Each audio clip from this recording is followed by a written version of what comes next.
Now, Sukanya ji, you've known Rajeev ji for a very long time, and you've known our effort for, I believe, since we started. Yes. And you've been coming here to the foundation over all these years, and have been a great support to what we do. So, Sukanya ji, I'd like to ask you, how far do you think we've come? I mean, it's been a very quick tour that we've had, and you've had a look at a few collections. We also have some paperwork available to distribute on how we are spending our funds. What has been your experience of Jiyo and AHF over these years? So having known Raji for now almost, I don't know, 40 years, I don't know how many years, many years. Jiyo's logo is taken from Gandhiji's handwriting. It has been reconfigured. So when we are talking of working with our hands, working with hands today even more than ever before brings us close to the earth.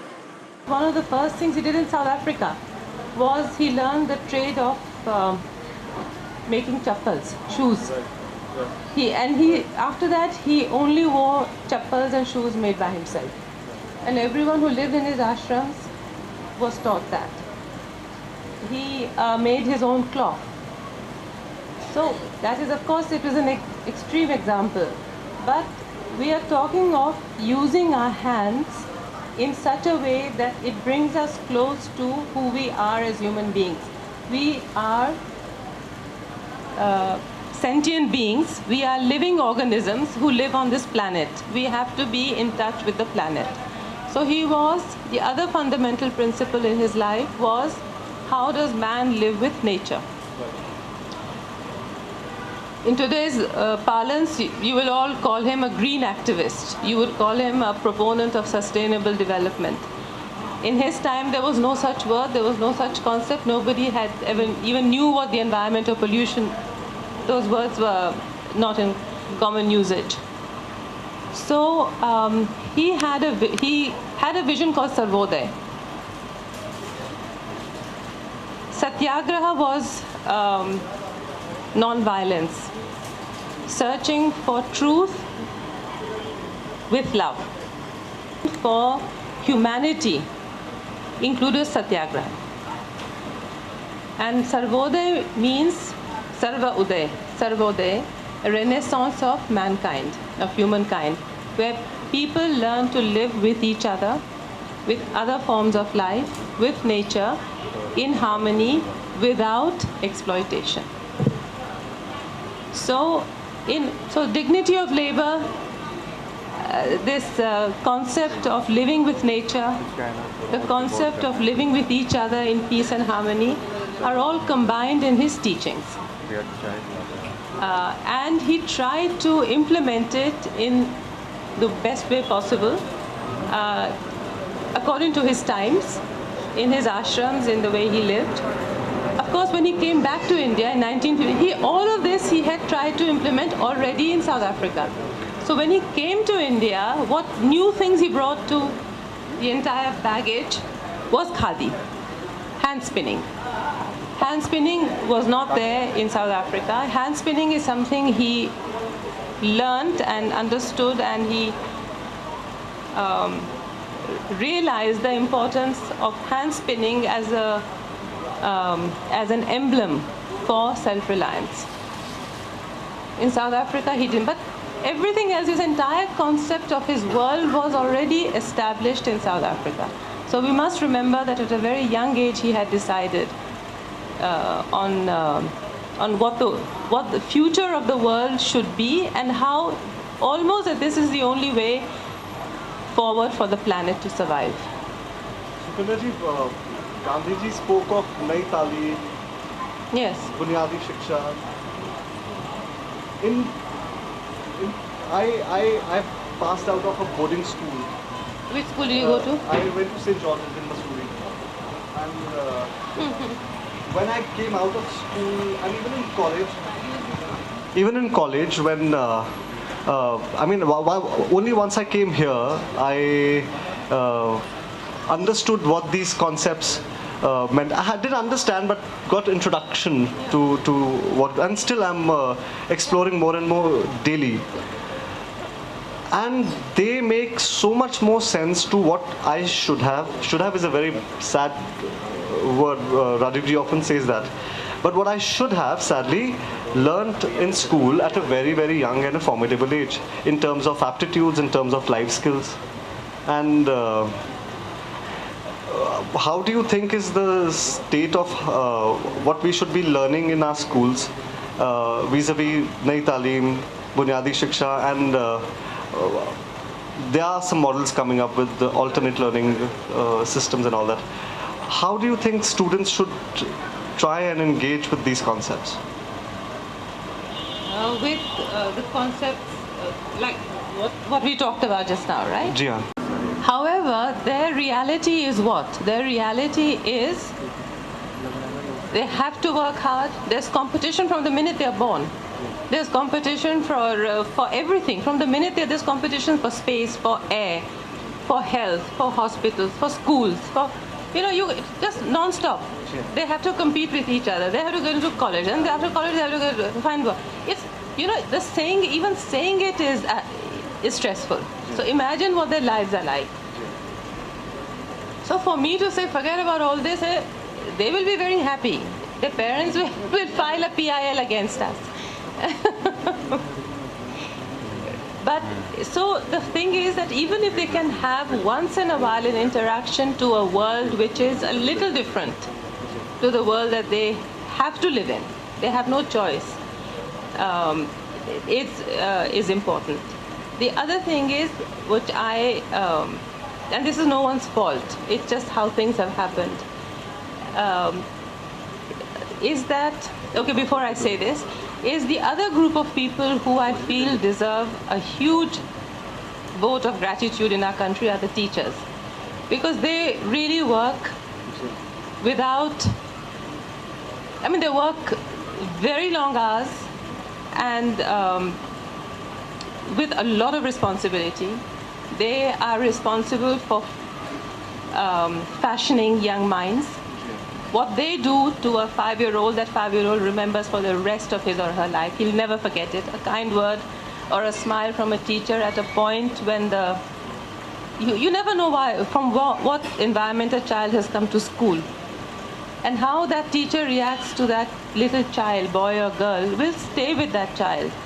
So what I would say is that let's not give names like Nayi Taaleem and Gandhi ji and all. Let's just say on a level of humanity, I would request that all teachers be compassionate and kind.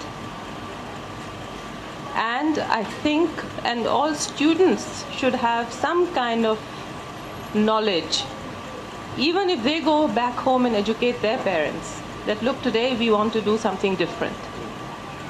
That kind of awareness has to exist. I would also feel, I've been on these committees, so I know it's a very, maybe an impractical solution. History has to be made more interesting. Yeah. History books, history should be taught correctly, factually. The textbooks have to be interesting. And history should just be made interesting as a subject. It should not just be learning by rote, on this day this happened, this happened, this happened, this first war of independence, second war of independence, this happened. And then you have to just repeat that. But it's sadly constantly going political review. More than ever. But anyways, we won't go into that. No, it's not necessarily the political aspect I'm talking about. I'm just saying that subjects should be made interesting. Right. And that is, it is an institutional thing. It is a larger story. Right. It cannot be the responsibility of one teacher in one classroom. It has to be, or one school. Right. I think the whole focus should be on making students think for themselves. This is what I'm trying to say. Factually correct what you're emphasizing on? No, I'm not emphasizing. It's just a remark I made. I'm not saying it for anything. I'm not saying that what is taught is wrong. it has to be interesting but factually correct. For that matter, all subjects. She's saying all subjects should be taught in an interesting manner which engage. Applicable, that growth of a child, right? Sorry? What is practically, bring that growth in a child. Yes. This is zest of every subject. Yes. Can bring about a growth and not, it just remains as a page or a sheet or just a knowledge. Yes, that's what I meant. Yes. So, I will not take more time of Sukanya ji. We'll just open this interaction for a few questions from teachers, students, designers, young professionals. And after 3 questions, we will close it. So, anybody? Mainly Gandhiji's motto was like to do self-work, about working, about making, being self-sufficient. But like in this urban life, where it's the main motto is like the division of labor. How can we do something to connect to nature, connect to these skilled artisans, or seeing anything other than our urban life? Well, again, it's something I can't provide an answer to that, because you have to live your life the way it is structured, right? You can't. But what I said earlier, even one excursion or one outing like this is going to be helpful to you. I'm not saying that you have to do something dramatically different on a daily basis. If you I just like to, but we are having something dramatically different on daily basis, so please come daily and bring your friends daily. Yes, if you can, that's fantastic. But when I say something interesting or make something interesting, do something yourselves. Do something, even if you like, for example, I don't know, the TV has taken over so much of our time. I'm not saying the TV is wrong, but it has taken up the time of, say, knitting or stitching or crocheting or embroidery. So, like the Sujni work is embroidery. Embroidery doesn't have to be something which is non-creative. I'm just giving it. Again, it's an idea. I'm not saying that, I'm not giving a diktat. We do have lifestyle classes. And these can be, Yes. very basic things can be Yes. taught. I'm not being critical of schools and teachers, Absolutely please. not. Yes. Anybody else? Anything from the designers? Okay, I have, on behalf of the designers, I'll ask a question. The Jiyo project is a design-led project. It is looking at livelihood generation and poverty elimination, but it is design-led, led by designers and unique innovation. So, I want to ask how sometimes the exploration of design or design excellence can be contrary, let's say, doing something which has not reached excellence but can at the moment provide livelihood to more people than a very highly intensely designed product would provide. How would you see, I spoke to Rajeev once and I asked him, in context of Gandhi, what is the importance of design or aesthetics? He said very, very. And I said, what about excellence in design? He says that one cannot say. So I wanted to bring that up because we are talking a lot about design or the thinking. And this is something I thought I'd provoke for the benefit of my design. Yeah, and like design intervention, like what level is it in this study yet? Like the traditional things, because like how the aesthetics are changing. These are the livelihood generation. Yeah.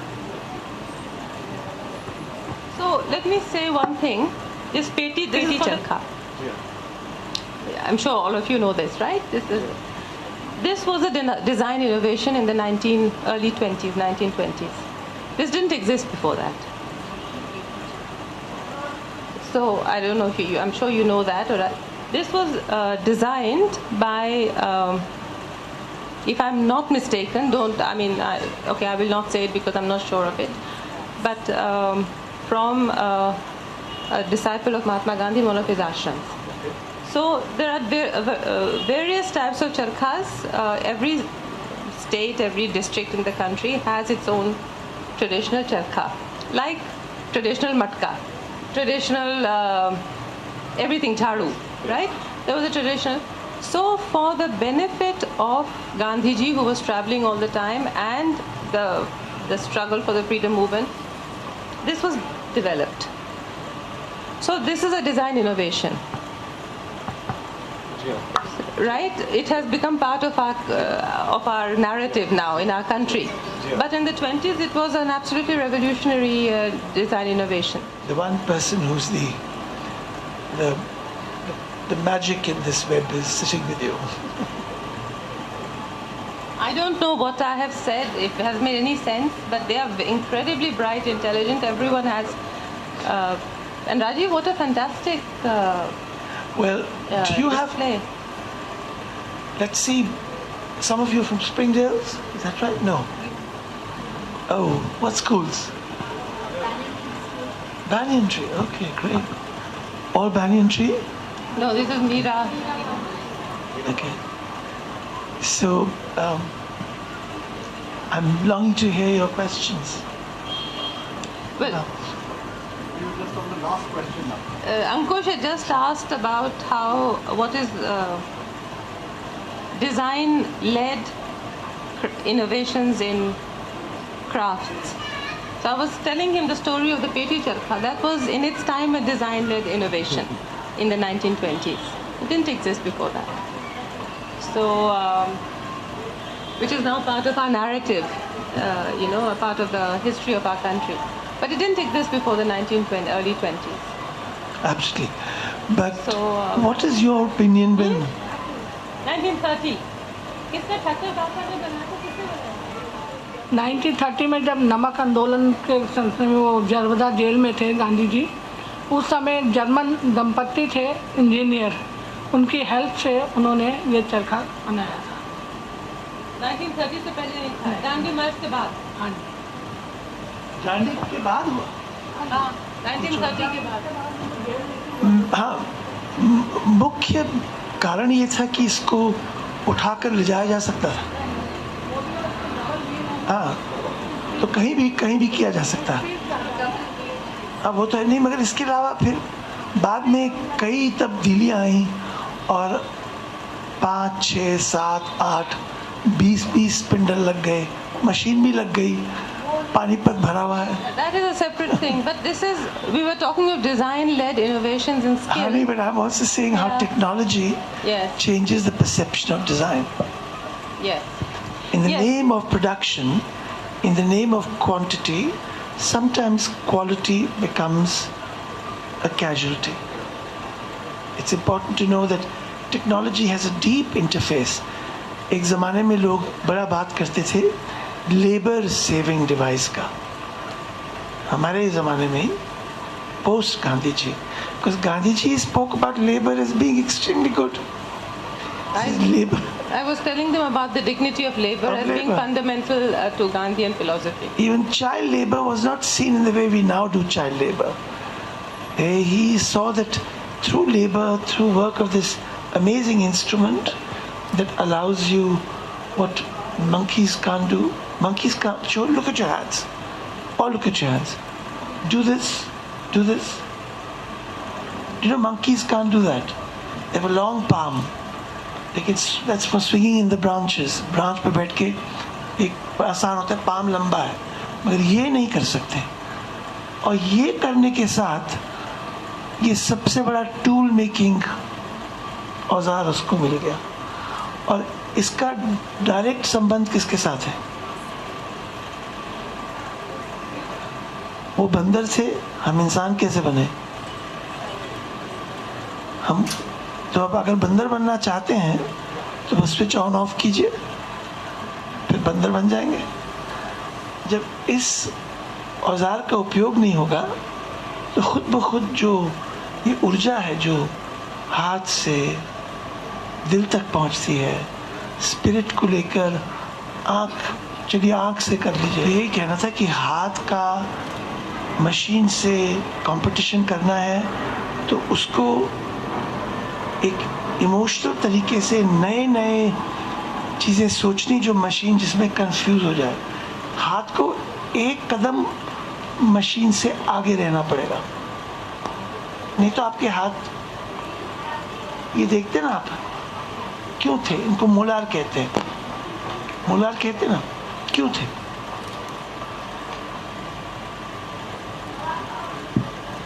I want to tell you all students, you can tell. Molar क्यों थे? Meet हम लोग hunters थे, gatherers थे, कच्चा meet भी खाते थे. तो आहिस्ता आहिस्ता गए, गाय के पास ये नहीं है, चू करती है, तो वेजिटेरियन खाती है. मोलार्स चले गए, ख़त्म हो गए, क्योंकि हम पका लेते थे खाना. मीट भी खाते थे, मैं ये नहीं कह रहा मीट नहीं खाओ, उसको पका लेते थे. आहिस्ता आहिस्ता वो गए, तो हाथ भी चले जाएंगे. अगर आप उसको ऐसे ही करते रहेंगे, ऐसे करते रहेंगे, ये ज़्यादा होता है ना आजकल, तो ये होता रहेगा तो ये भी चले जाएंगे. तो ध्यान रखिए, फिर बंदर भी बन सकते हैं. तो अब आप देख लीजिए. Thank you. नहीं, ऐसा है, one of the questions that Ankush was talking about is, first of all, who asked, you asked, how can we introduce dignity of labor and working with our hands into our daily schedule? This young, so I was saying it doesn't have to be, you don't have to start producing, things, but it can be simple things. Even cooking is important. Writing by hand is important.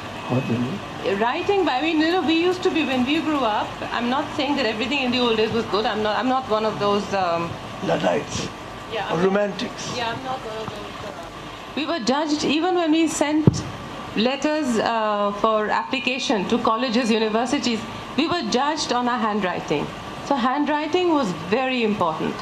That is again using our hands, isn't it? And there is, Rajeev is absolutely correctly saying, there's a direct correlation between the hand and the brain.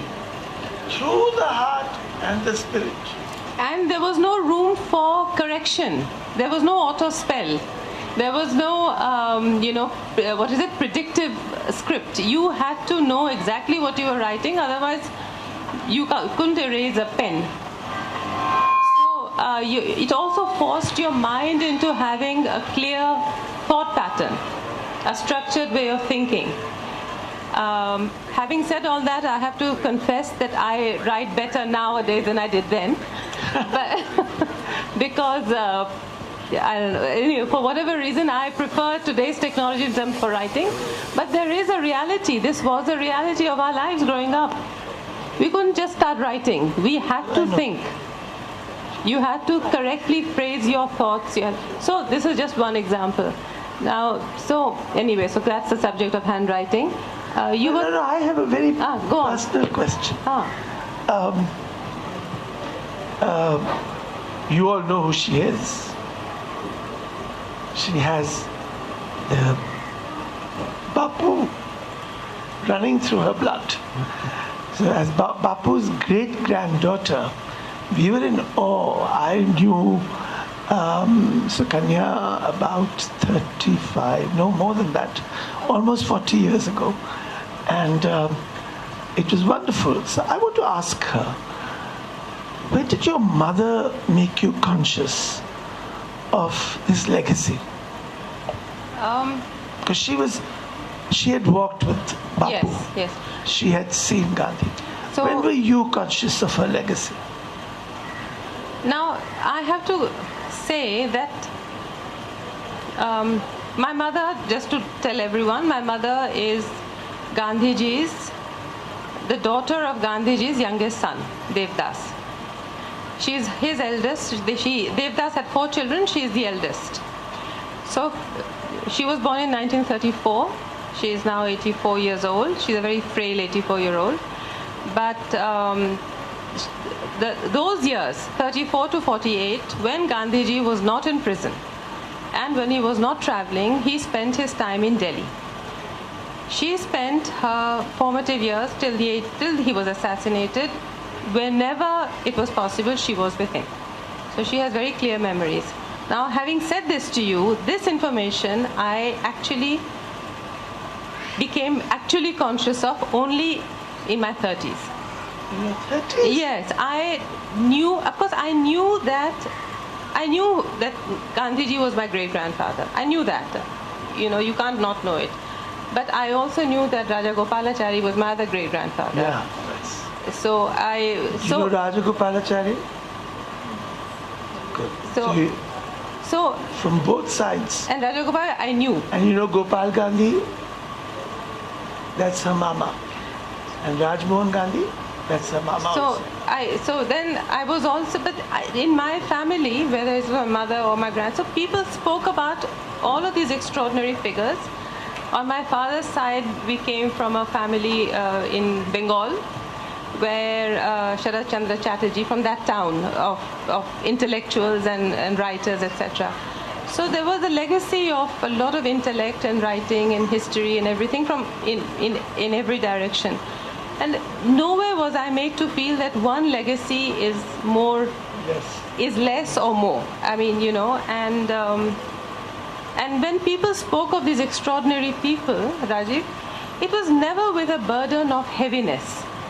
It was just lightly, you know, you're talking of your grandfather, you're talking of your father-in-law, my mother-in-law when she spoke about him. But this working with hand, when did the hand come into the growing up process? My father and my mother, both my father and my mother has always worked with her hands. She loves embroidery, she makes dolls. Her mother's dolls are the best. How many of you played with Barbie dolls? Hands up, hands up. Why did you play with Barbie dolls? Because your parents couldn't find Indian dolls. True or not? I know. I'm a grandfather. I can't find Indian dolls for my children. So I've been telling my young friends here, Jiyo must make dolls. When I saw her mother's dolls, I said, if I was a child, had those dolls, my view of the world would have been different. Because she would take everything old, small, she'd dress it up. Those dolls are a national treasure. They were thinking of a woman with a sense of the soil, sense of what this country is all about, and what being woman is. Men can't do those dolls, unfortunately. Very difficult. They know how to do more with less. I've told you to somehow bring those toys and have them in an exhibition here. Someday, children must see the dolls of Tara Bhattacharya because they are amazing. So, yes, so my mother, so you were asking how this conscious of working with hands. Did you play with those dolls? No, no, we were not allowed to touch them. We still are not allowed to touch them. So contradiction. Yeah, contradiction, because for her they're works of art. They're just like her babies. We can't touch them. But she has always worked with her hands, always. My father always worked with his hands. Everything. He had the same pen for about 20 years. He wrote with the same pen till the day he died. So, you know, it was a question of doing a lot with less. And more and more with less. More and more with less. They lived it, but they weren't different from others of that generation. That's how people were, and especially of that generation who really lived a life. My father was much older to my mother. He lived through the Bengal famine. He was an idealist. He saw everything we ate. He said, don't take a lot because you have to finish everything on your plate. Not one grain of rice. For that one grain of rice, there's a child dying somewhere. So that's how we were brought up. Can you tell me something that you recycle at home? Bottles. You do that. Or kya?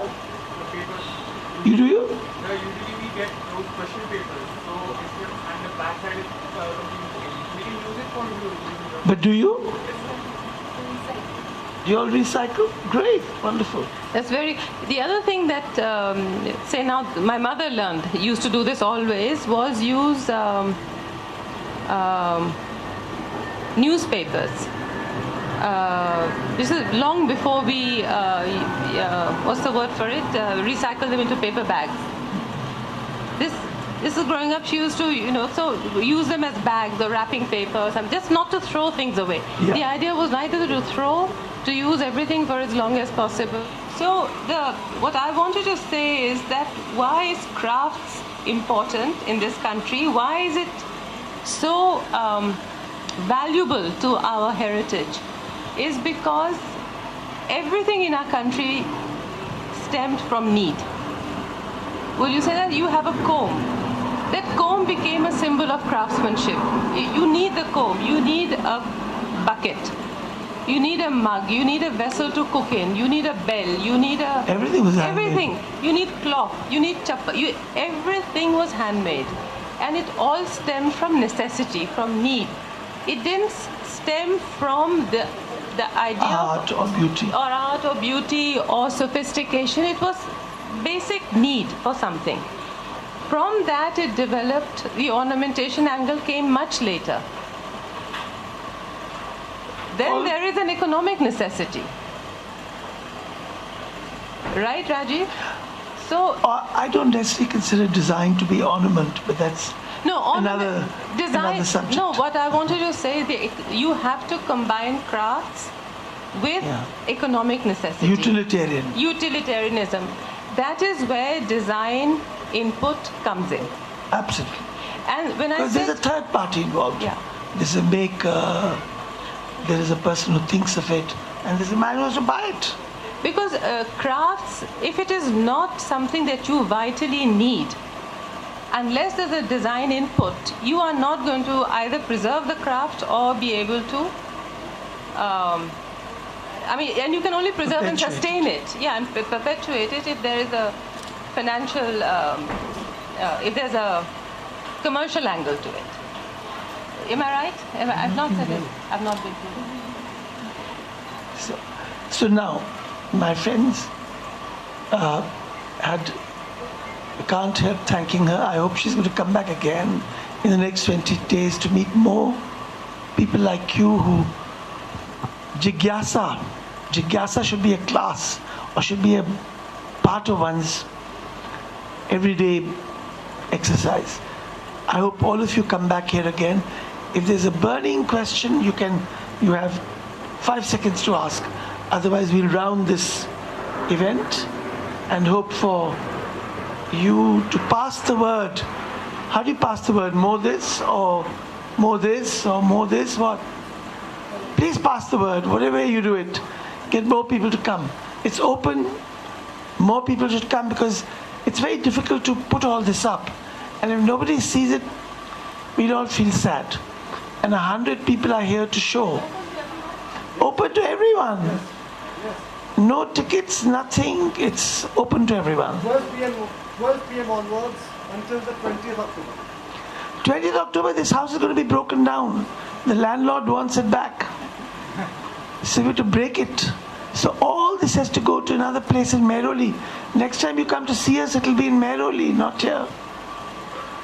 So till then, you're welcome to come any number of times. In the evenings, it's a lot of fun.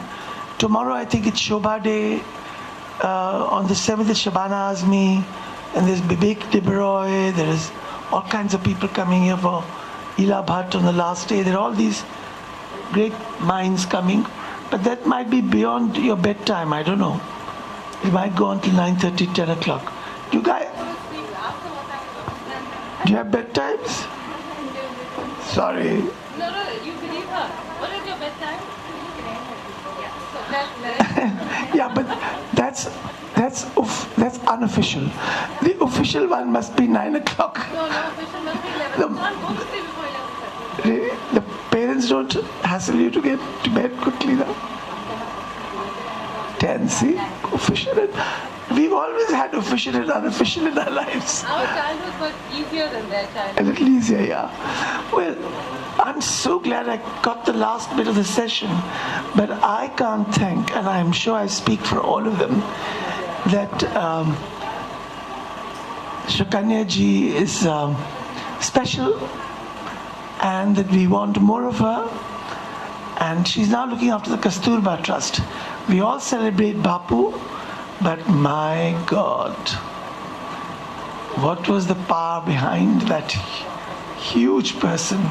The world should know. Should know. But can I say say one thing before I finish, talking about technology and Gandhi being such a proponent of the dignity of labor and and the usage of hands and everything. He still used the latest technology when it was available to him.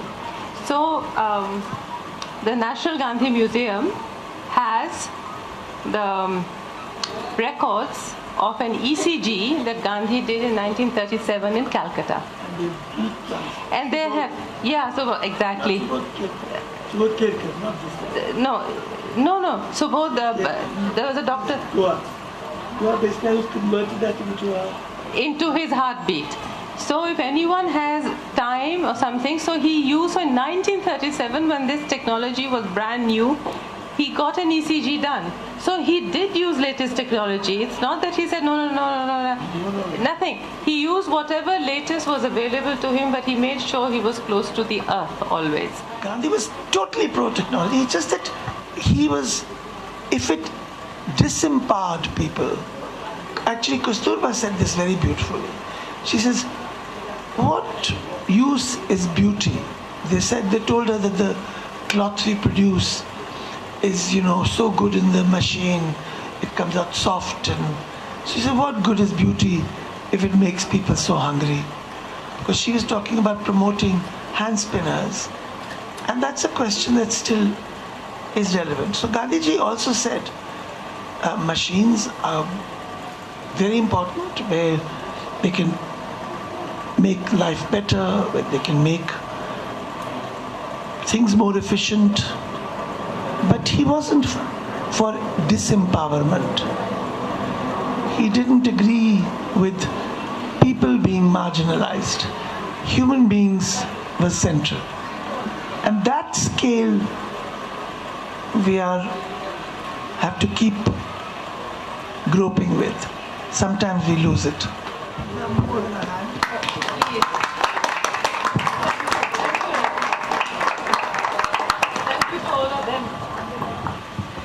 So you'll all be back, or you'll tell your friends to come back? Good, great. I want to see lots and lots of children here every day. Now, I'm just so happy to see both of them. I've seen them at Gandhi Darshan over many years, and I think we should ask them before you all go, why does she sit and spin? आप क्यों चरखे पे काम करती हैं? इस समय जीवित रखना बहुत ज़रूरी है. क्यों? क्योंकि काका साहब कालेलकर जो है, उन्होंने कहा था आने वाले समय में भारत को नहीं पूरी दुनिया को इसको चलाना पड़ेगा और खादी को पहनना पड़ेगा. क्योंकि जो सेंट्रलाइजेशन है उससे आज की सारी समस्याएं बन रही हैं. अनएम्प्लॉयमेंट की है, पर्यावरण की है, ये सारी समस्याएं हैं. जब इतनी बढ़ जाएंगी, जब आदमी को सहन नहीं होगा, फिर वो ढूंढेगा. जैसे बापू ने दोबारा से चरखे को ढूंढा, क्या करें, ऐसे सबको ढूंढना पड़ेगा. उस समय तक ये ख़त्म ना हो जाए, इसलिए हम डेली चलाते हैं, रोज़ करते हैं. मैं शायद ठीक, आपको सबको क्लैप करना चाहिए, मगर ये लंबा चर्चा है और हम इस पे अभी बात करेंगे. I wasn't wearing khadi. I was wearing something, I can't even remember, handloom or something, kurta, I can't remember. First thing that Gandhiji's great granddaughter is not wearing khadi. That's the first comment. So now I'm so scared of him that every time I come and see him, I wear khadi.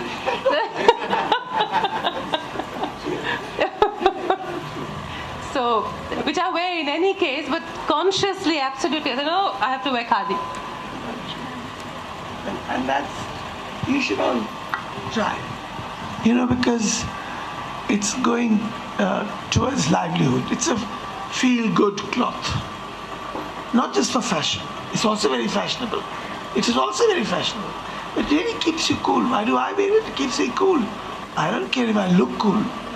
It keeps me cool. And I need to feel cool, not from the outside. I have to feel cool from the inside also. So, it's cool for me. दुख के साथ कहना पड़ रहा, बड़ा दुख के साथ, इसकी कोई सीमा ही नहीं है. कि आपने बोला था कभी पेड़ लगाया था, आज ऐसा लगता है सूख गया. आज 10 साल पहले मेरे उसमें हम